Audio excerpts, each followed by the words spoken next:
Hi, I'm Kim Jacobs, the Balance Doctor, and I want to speak to you today about preparing your child for school. It's coming either quickly around the corner, or many of you may have even already sent your children back to school.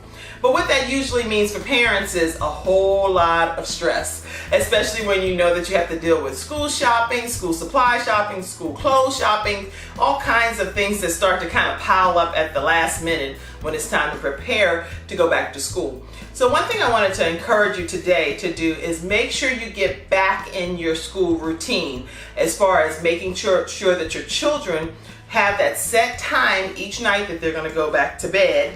And what I recommend is actually having a family meeting, getting everyone together on the same page, writing up a contract, and identifying what the rules of engagement will be for the school year. Each person agrees upon the rules, because you don't want to just throw anything necessarily down your child's throat, but you definitely want to have some basic understanding and some basic rules and regulations that will apply when it comes to the school routine and bedtime routine.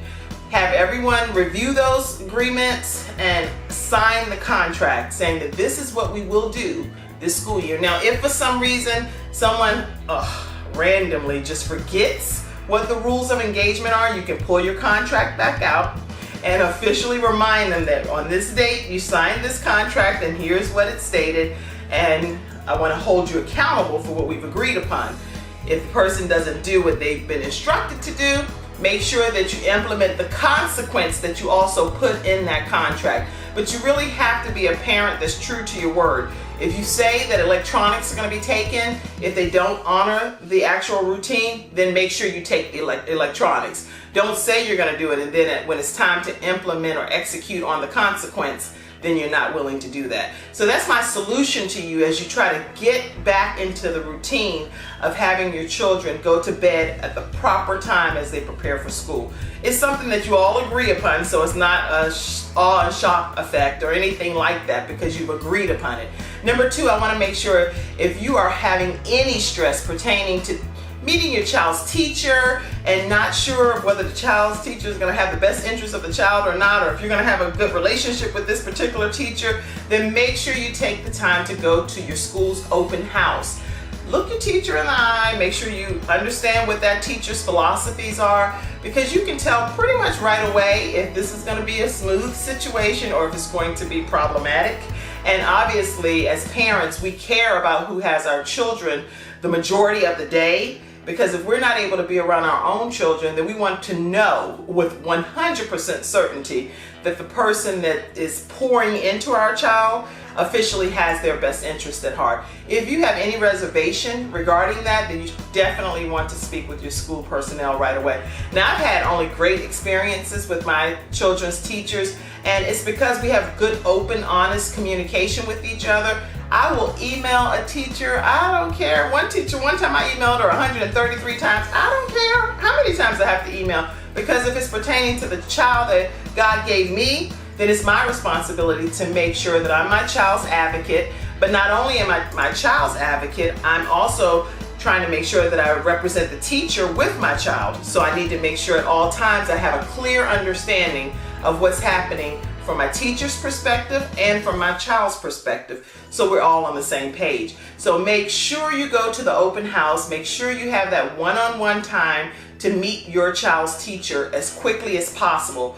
And the next thing I want you to do is make sure that prior to the first day of school that you actually identify what are all of the snacks and all of the lunch items and things that your child may be interested in actually having prior to school starting, because every week that's sometimes a huge stressor for parents. Actually, a survey revealed is 85% of the stress for some parents pertaining to what's going to be eaten that week.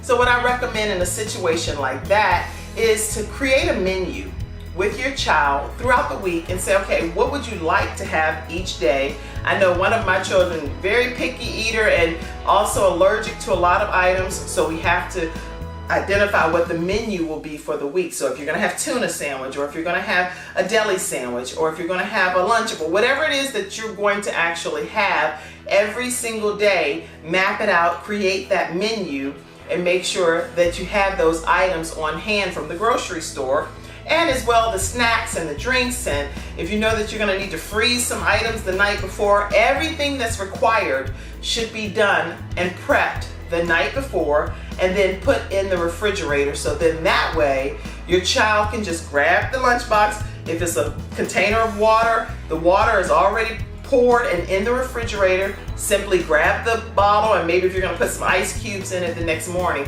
But everything that can be done the night before, make sure you've prepped it, packed it, and put it in the refrigerator, so that takes all of that stress off of you and your child. So make sure you please apply that specific tip right away, and it'll change your life. If you're trying to do everything the morning of, it is going to cause you stress, and so you should expect that stress is going to happen, okay? Also, a lot of times as working parents, sometimes you have moms that are working outside of the home, and the big stress is, hey, how is this going to jive with my work schedule and my child's school schedule? So now there are a lot of other factors you may need to consider. What type of after-school program are you going to have in place for your child if you're not allowing your child to actually stay in the home by themselves? Hold one second. So, as a parent that may work outside of the home, you definitely want to consider what type of after-school program you will officially have in place, so that you're not stressed. If you're working outside of the home and you're not sure how your work schedule is going to flow with your child's school schedule and who's going to be taking care of your child after school hours, especially if you're not comfortable with your child being at home by themselves, then make sure that you get all of that arranged now, and it should already actually be in place. If it's not in place, you need to scurry and get it in place. And if not, make sure that you speak with your employer and find out what kind of adjustments may need to be made, whether you need to go in really, really early so that you can get off earlier prior to your child getting out of school, so that you can be at the bus stop or go for school pickup. Whatever needs to happen, these are things that have to be pre-planned to make your life go very smoothly when it's time to execute the plan. Now, as far as homework is concerned, homework is just overwhelming. I have never seen so many homework assignments and projects given to a child. It's unbelievable. And it usually requires me to be involved as well. So understanding how much homework each week is going to be required, they usually give a syllabus, and make sure that your child does not miss any assignments, and hold your child accountable by having your child actually share what their homework was and present it to you as a completed package. Don't just let your children say, oh, I did my homework, can I go play? Absolutely not, until I see the homework and check it and verify that it's correct. Then you're free to go and play. But you definitely need to have a designated amount of time every day that is designated exclusive for homework. Make sure that the homework environment is well lit and that they have all of the supplies that they need to be able to accomplish their homework assignment. It's nothing worse than getting prepared to do your homework and you can't find a pencil or a pencil sharpener, or you needed a ruler, or you needed a compass. Whatever it is that they need should be right there on hand, with either in a little drawer. You can get the little plastic bins from some of the little department stores, and they are not that expensive at all, where you can just put all of your paper and your pencils and your pads and everything that's needed, any school supplies, right at their fingertips. If they need markers or crayons or glue, whatever is needed, make sure that they have it right at their fingertips, so that it's no excuse as to why they cannot get their homework accomplished. And that's something that works a lot smoother for you. Now let's go on to bullying. In school, there are a lot of children that do get bullied every single year. And if you haven't checked out Gabe's Heart Foundation Facebook page, make sure you do that, because my son, Gabriel Michael Jacobs, at the age of 12 years old, when he passed away due to an unknown heart defect, what I will tell you is that Gabriel was huge into standing up for other children. So we have a whole program, the Guardian Gabe anti-bullying program.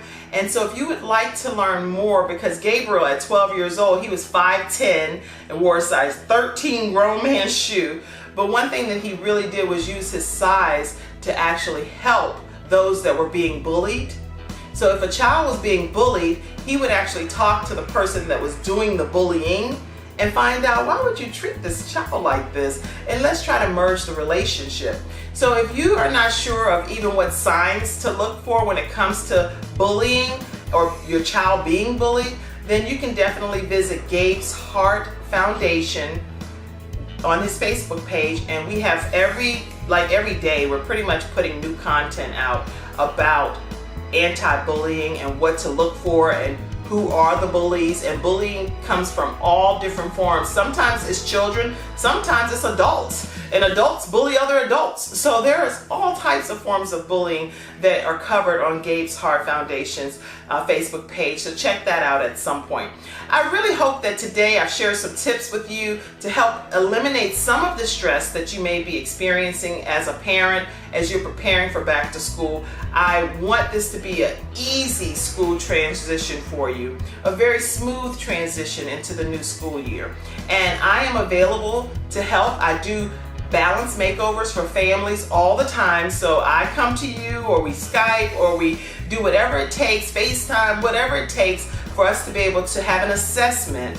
And I look at the situation that you and your family are dealing with, and then I come up with some very customized solutions that will help you and your family have better life balance. And trust me, it is a wonderful experience. And all of the people that have gone through this whole life balance makeover with me, they will tell you that they are so excited with the outcome of their family unit and their lives at this point. So if that's something that you're interested in, shoot me a quick email, kim@thebalancedoctor.tv, and I will be happy to have one of my representatives reach out to you and share with you what the process is. I'm Kim Jacobs, the Balance Doctor, and I hope that you've enjoyed our time together. I'll talk with you soon.